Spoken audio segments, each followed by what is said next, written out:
Walhasil sebenarnya bukan itu tujuan dari kita itu mempelajari biografi para ulama. Wa maksudi bi ta'lifihi, dan tujuan saya untuk menyusun kitab manakib ini adalah fiqhu thariqil qaum fit tasawuf, adalah memahami cara atau tarekat jalannya kaum sufi dalam menjalani tasawuf.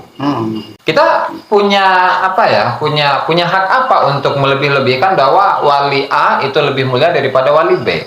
Enggak kan? As-Segaf yang wali besar berbicara tentang maqam. Ketika ditanyalah oleh orang sekitarnya, mana lebih afdal, Faqihul Muqaddam atau Syekh Abdul Qadir Jilani, seperti yang ditanyakan oleh penanya. Kita dengarkan jawaban wali besar. Bagaimana jawaban beliau?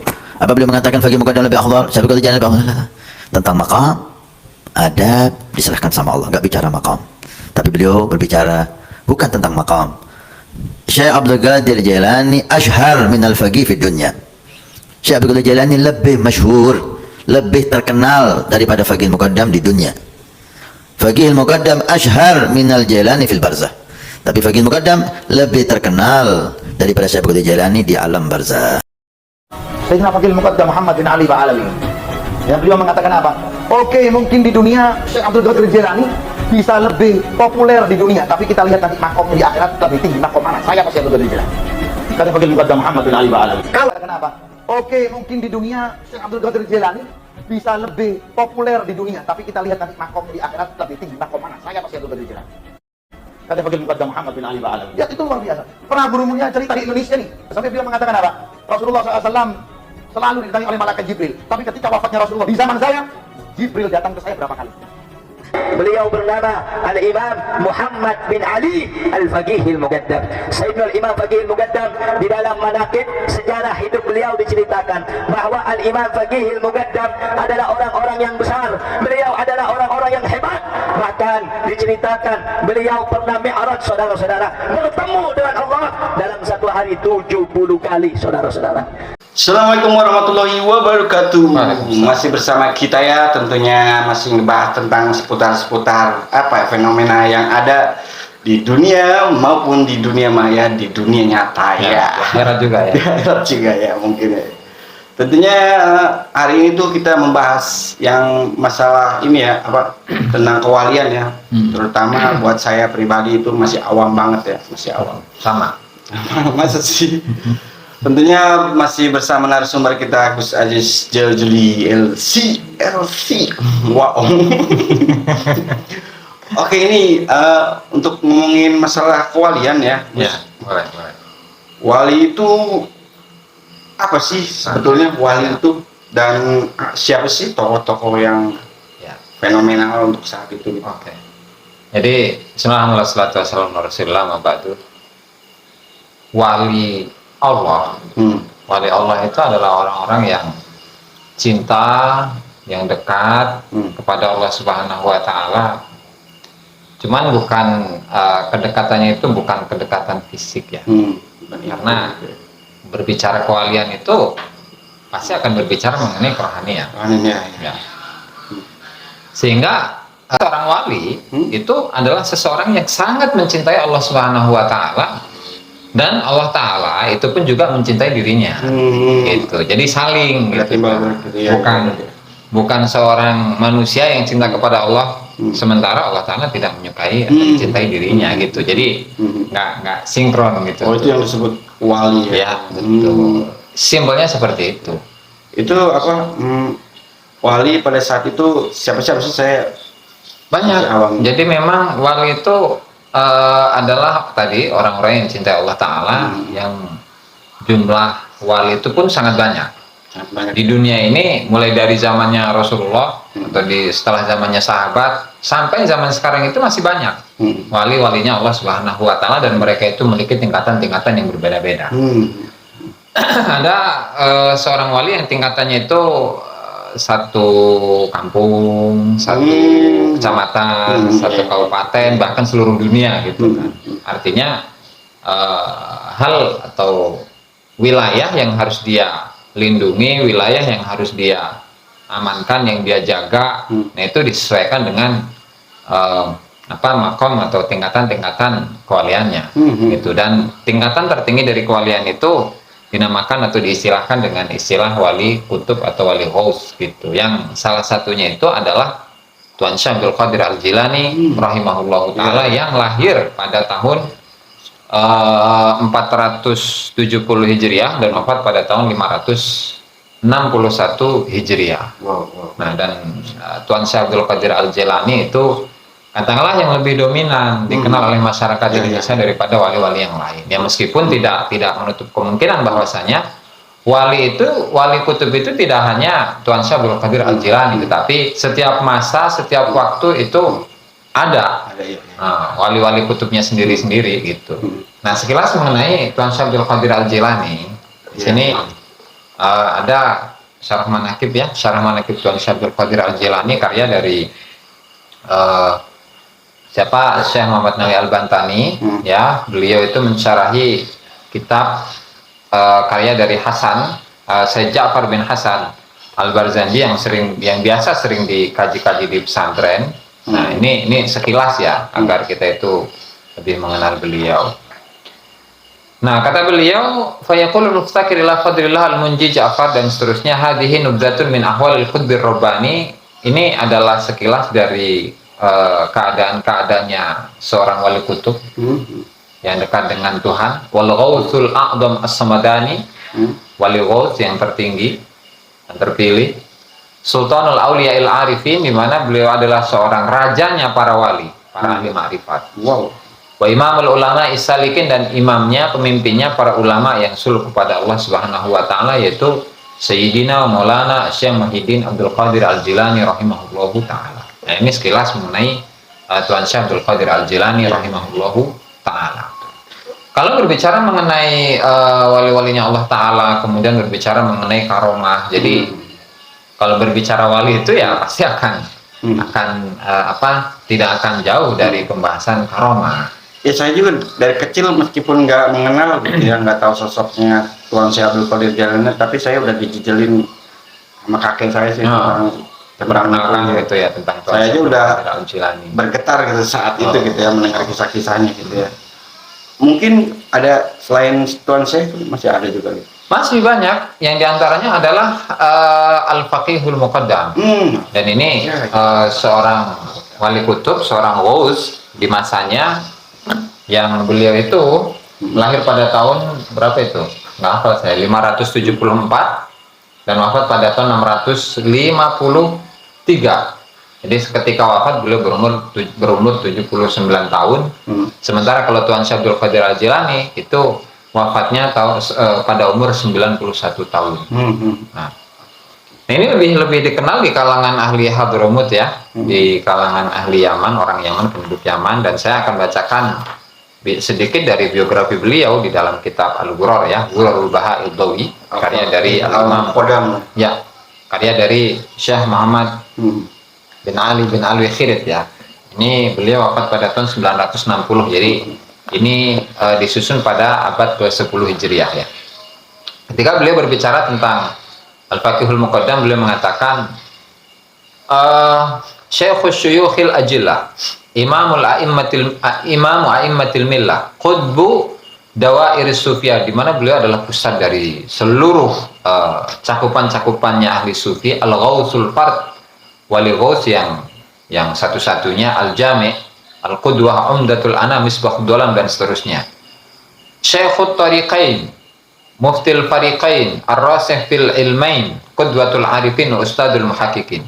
Jadi kita lihat perbandingan dari dua sifat tadi ya, yang para ulama-ulama memuji Tuan Syekh Abdul Qadir Al-Jilani, atau ulama-ulama yang memuji Al-Faqihul Muqaddam, Syekh Muhammad bin Ali Ba'alawi itu ya. Itu sama-sama wali kutub, sama-sama kekasih Allah Ta'ala, sama-sama orang yang cinta Allah Ta'ala, orang yang dicintai oleh Allah Ta'ala. Tetapi sekali lagi, terkadang karomah-karomah itu terlalu dilebih-lebihkan gitu. Baik karomah yang dinisbatkan kepada Tuan Syekh Abdul Qadir Al-Jilani, atau yang dinisbatkan kepada siapa? Al-Faqihul Muqaddam itu ya. Walhasil sebenarnya bukan itu tujuan dari kita itu mempelajari biografi para ulama, ya kan, membaca manakib dari para aulia, para kekasih Allah Subhanahu Wa Taala. Jadi tujuan sebenarnya dari pembacaan manakib atau kita membaca, menelaah, mempelajari manakib itu sebenarnya bukan itu, bukan kita ini mengagung-agungkan karomahnya yang tujuannya untuk membanggakan diri gitu, bukan itu, tapi ada yang lebih penting. Di antaranya seperti apa yang dikatakan oleh Syekh Abdul Wahab Asy'arani rahimahullah, di mana beliau mengatakan wa maksudi bi ta'lifihi, dan ini disebutkan di dalam muqaddimah kitab Tabaqatul Kubronya. Beliau mengatakan wa maksudi bi ta'lifihi, dan tujuan saya untuk menyusun kitab manakib ini adalah fiqhu tariqil qaum fit tasawuf, adalah memahami cara atau tarekat jalannya kaum sufi dalam menjalani tasawuf. Nah, jadi kita membaca misalkan biografinya Imam Abdul Qadir Al-Jilani atau Imam Faqih Al-Muqaddam ataupun imam-imam yang lain, wali-wali yang lain, itu bukan tujuan untuk membanggakan diri. Bukan tujuan untuk membanggakan diri. Ya, apalagi mengagung-agungkan, lebih mengunggulkan satu ulama dengan yang lain, bukan. Tapi ini untuk memahami thoriqoh, jalan mereka dalam berproses menuju Allah Subhanahu Wa Taala. Mungkin itu sih tradisi, mungkin tradisi budaya kita juga yang ada ngambil karomahnya. Betul kan, orang Indonesia khususnya kan itu lebih suka pada hal-hal yang sifatnya karomah. Oke, kita lanjut ya. Tadi kan memahami jalannya kaum sufi dalam tasawuf ya. Yang berupa apa itu? Misalnya min adabil maqamati wal ahwal ghair, dalam menjalani atau menempuh sebuah maqam, menempuh sebuah hal, sebuah kondisi kerohanian, tidak yang lain. Ya, artinya misalkan ketika kita berada dalam keadaan galau, gimana sih para ulama sufi ketika mereka menghadapi kegalauan, menghadapi kepusingan, ujian hidup, ya, yang bertubi-tubi dan seterusnya gitu. Itu yang kita tiru. Nah, kemudian itu satu. Yang kedua, kan yadullu ala ta'zimi syariati daf'an liman yatawahhamu fil qawmi annahum rafadu syai'an minasy syariati hatta tasarrafu. Yang kedua adalah sikap dari, atau kita mengambil sikap dari para wali-wali Allah Ta'ala, ya, yang menunjukkan bahwa mereka itu sangat mengagungkan kepada syariat. Artinya dalam ibadah misalkan, bagaimana keistiqomahan mereka dalam melakukan sebuah ibadah. Gitu. Pengagungan mereka terhadap syariat, ya kan, dalam pelaksanaan sholat, dalam pelaksanaan akhlak, adab, meluruskan perilaku, dalam bertutur kata atau dalam bersikap dan seterusnya. Itulah yang kita ambil gitu, bukan hanya sekedar membangga-banggakan diri bahwa itu adalah kakek moyang kita, atau membanding-bandingkan bahwa alim fulani atau wali kutub A itu lebih mulia daripada wali kutub B gitu. Jadi benar. Tapi apa? Itulah yang seharusnya kita ambil pelajaran gitu dari membaca manakib-manakib atau biografi dari para wali-walinya Allah. Tapi ini seru loh, Gus. Saya tadi baru lihat ya di YouTube ya, ada seorang dai ya dari Oktum, mungkin Habib sih, Baik. Apa katanya? Beliau ngomong tuh Al-Faqih Al-Muqaddam itu kewaliannya lebih tinggi daripada Tuan Syekh Abdul Qadir Al-Jilani. Gimana sih pandangan Gus itu tentang itu? Ya kan tadi untuk ininya jawaban simpelnya kan tadi bahwa kita tidak boleh melebih-lebihkan satu wali daripada wali yang lain. Ya kan?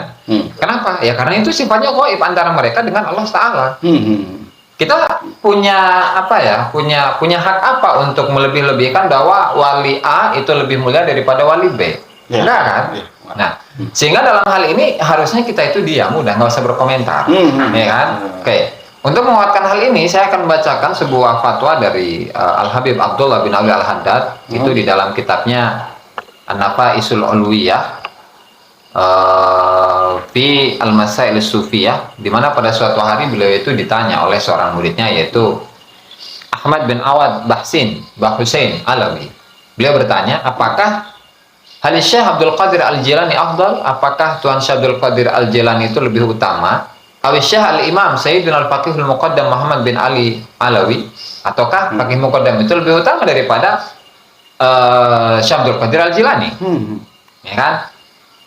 Kemudian beliau menjawab, fa'ajabahu radhiyallahu anhu wa jazahu anna walil muslimina khairan, i'lam, ketahuilah, allamakallahu ta'ala, semoga Allah ta'ala mengajarimu, anna Syekh Abdul Qadir radhiyallahu anhu, bahasanya Tuan Syekh Abdul Qadir radhiyallahu anhu itu mimman jama'allahu ta'ala lahu baina ilmi dhahir wal batin wa suluki tariqati wa syuhudil haqiqati wa tarbiyatil muridin, bahwa Allah Ta'ala itu termasuk Tuan Syekh Abdul Qadir Al-Jilani itu termasuk orang yang Allah Ta'ala kumpulkan di dalam dirinya itu ilmu dhahir dan batin, ilmu syariat dan hakikat, kemudian sulukit tariqah, melalui jalan menuju Allah Ta'ala, kemudian wa tarbiyatil muridin, beliau juga mendidik para santri-santrinya untuk menuju Allah Subhanahu wa Ta'ala, yang pada akhirnya fasara qutba zamanihi wa ghauthi, sehingga beliau itu Tuan Syekh menjadi seorang wali kutub di masanya dan seorang wali ghaus di masanya, kama dzakarahul muhaqqiqun,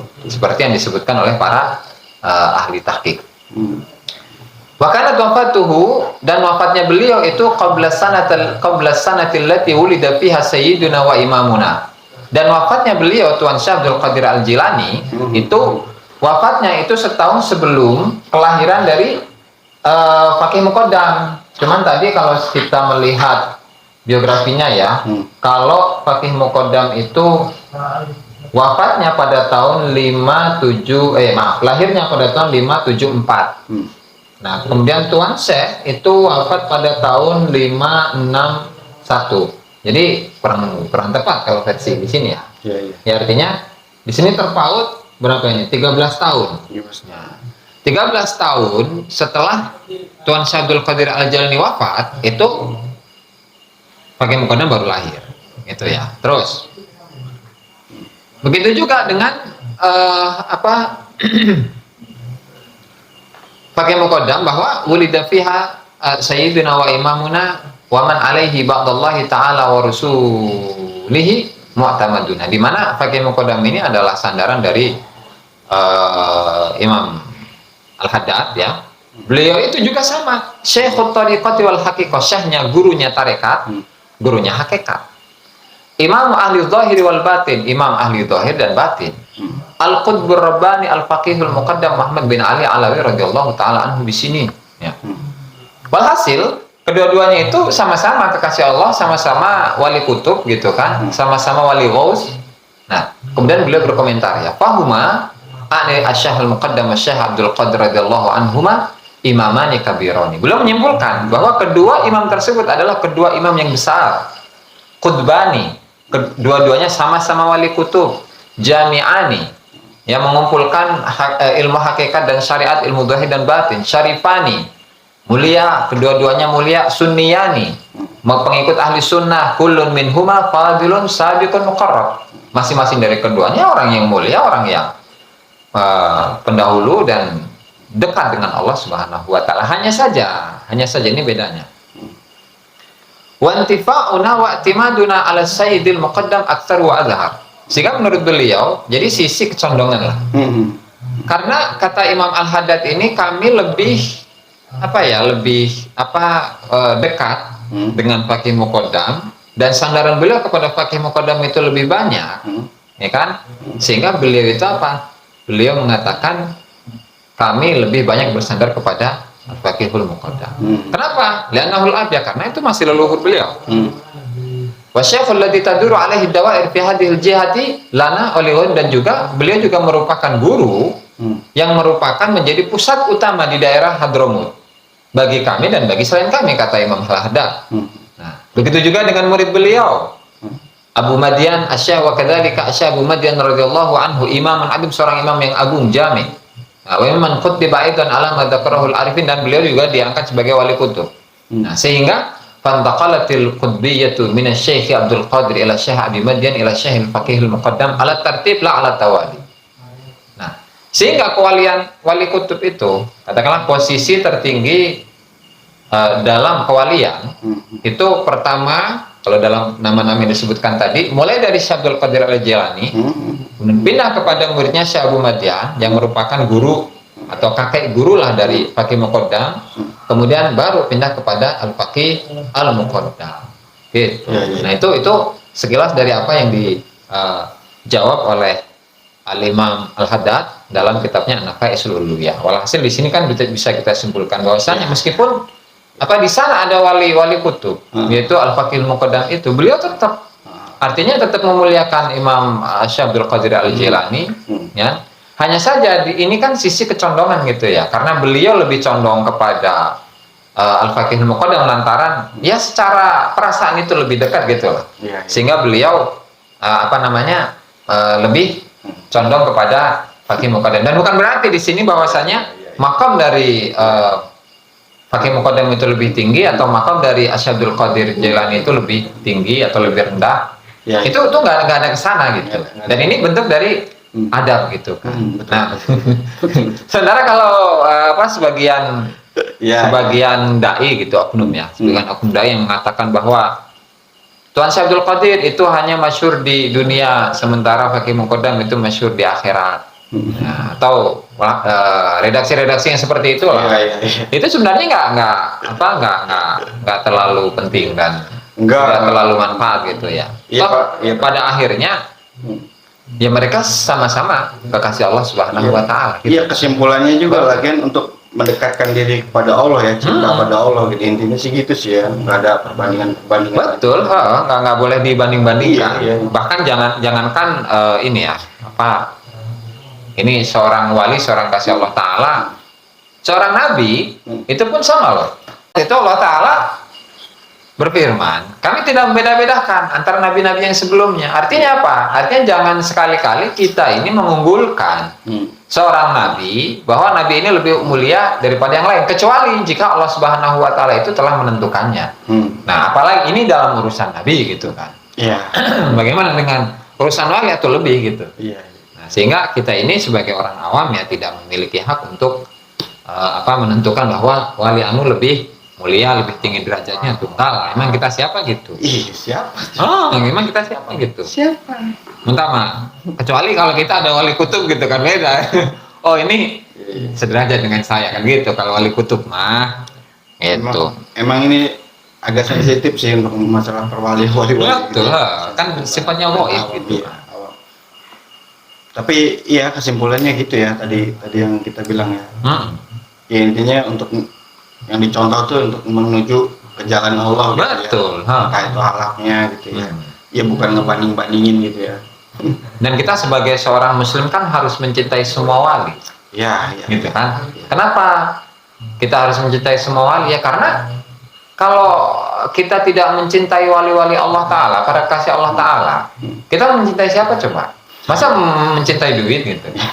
Apalagi dapat AdSense itu iklan, apalagi cuma ngejar kayak gitu. Enggak di sini kita sama sekali nggak buat nyari viral gitu. Itu mah mungkin kalau ada juga itu mah bonus ya. Kalau ada mah bonus gitu. Kalau nggak dicari-cari itu gampang aja sih jadi orangnya. Iya, simple. Jadi intinya gitu aja. Iya betul. Walhasil kita mah sebagai manusia biasa, orang awam gitu ya, jangan sampai kita ini lebih-lebihkan dalam hal pembicaraan, dalam hal tadi membanding-bandingkan antara satu wali dengan wali yang lain gitu. Jangan, karena itu adalah kebiasaan yang biasa dimiliki oleh orang-orang yang tidak memiliki ilmu. Iya. Harus dengan keilmuannya tentunya. Ya mungkin udah cukup sekian sampai sini kali ya. Semoga obrolan kita tadi bermanfaat. Amin. Ya tentunya ya. Kita emang nggak butuh subscribe atau like. Kalau misalnya nggak suka nonton itu udah dilewatin aja, nggak usah pusing-pusing ya. Daripada buzzer gitu ya. Gak jelas penonton bodoh.